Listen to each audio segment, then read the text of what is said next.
नमस्कार, हजुरहरूलाई मेरो किचनमा पुनः स्वागत गर्न चाहन्छु। आज मैले स्पागेटी ब्लोगनाइजको रेसिपी लिएर आएको छु। रेस्टुरेन्ट तथा होटलमा यसलाई सजिलै पाउन सकिन्छ। सानोतिनो रेस्टुरेन्टहरूमा र सानोतिनो होटलहरूमा चाहिँ यसलाई पाइँदैन। यसलाई अलिकति मिडियम खालको र अलिक स्ट्यान्डर्ड खालको रेस्टुरेन्ट तथा होटलहरूमा पाइन्छ। हामीले यसलाई रेस्टुरेन्ट तथा होटलकै स्वादमा सजिलै घरमा बनाउन सक्ने गरी मैले भिडियो लिएर आएको छु। भिडियोलाई स्किप नगरिकन अन्तिमसम्म हेरेर साथ दिनुहोला। सुरुमा हामीलाई स्पागेटी पास्ता चाहिन्छ।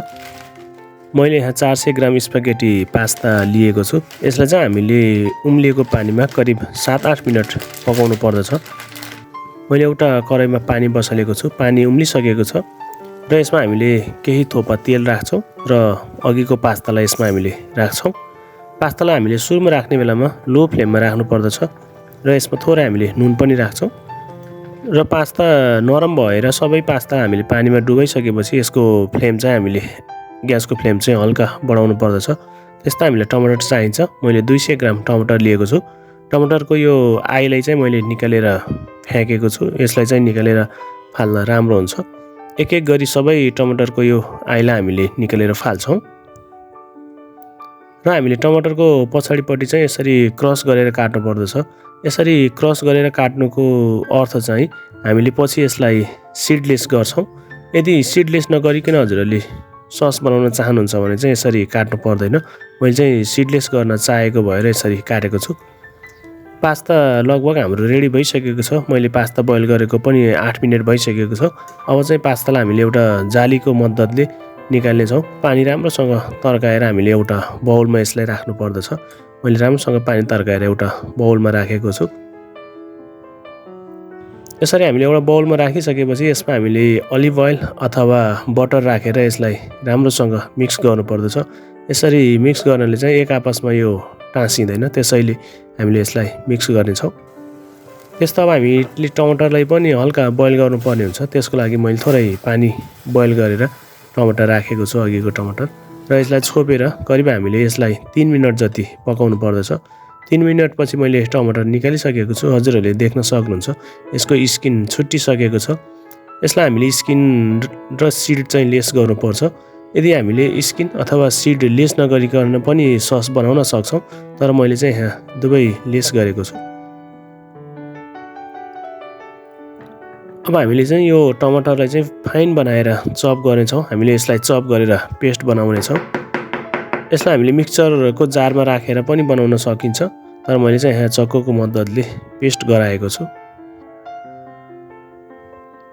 अब एउटा ओक मैले हिट गरेर यसमा सानो बटर राखेको छु र चप गरेको लसुन पनि राखेको छु। बटरको ठाउँमा हामीले अलिभ ओइल पनि राख्न सक्छौँ।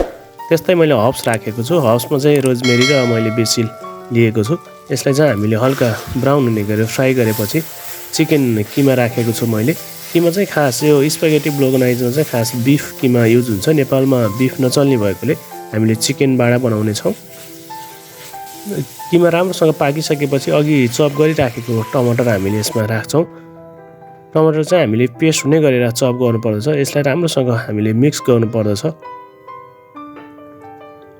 करिब यसलाई छोपेर अब हामीले लगभग 5 मिनट पकाउनु पर्दछ।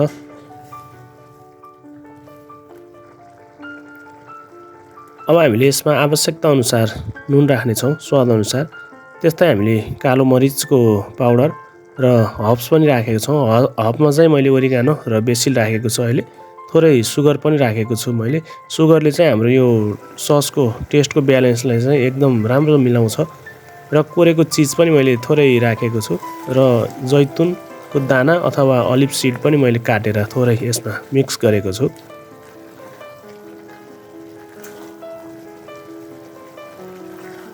लगभग हाम्रो सस रेडी भइसकेको छ। हजुरहरूले देख्न सक्नुहुन्छ। साह्रै थिक पनि बनाउनु हुँदैन। साह्रै थिक बनायो भने पछि यो चिसो भएपछि जम्न सक्छ। र फेरि एउटा प्यानमा मैले हल्का बटर राखेर थोरै चप गरेको लसुन पनि राखेको छु। र यसलाई सोते गर्नको लागि हामीले अब पास्तालाई राख्छौँ।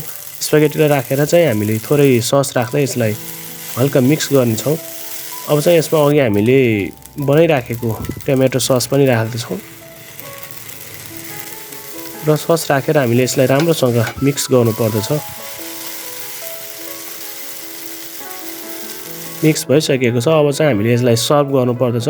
सर्भको लागि चाहिँ मैले एउटा प्लेटमा पास्तालाई राखेको छु। हजुरहरूले पनि यसरी नै पास्तालाई राख्न सक्नुहुन्छ। र पास्ता राखिसकेपछि अघि हामीले रेडी गरिराखेको बाँकी सस यसमा राख्नेछौँ। ससलाई चाहिँ हामीले माथिबाट टप गरेर राख्नेछौँ ब्लोगनाइजमा चाहिँ।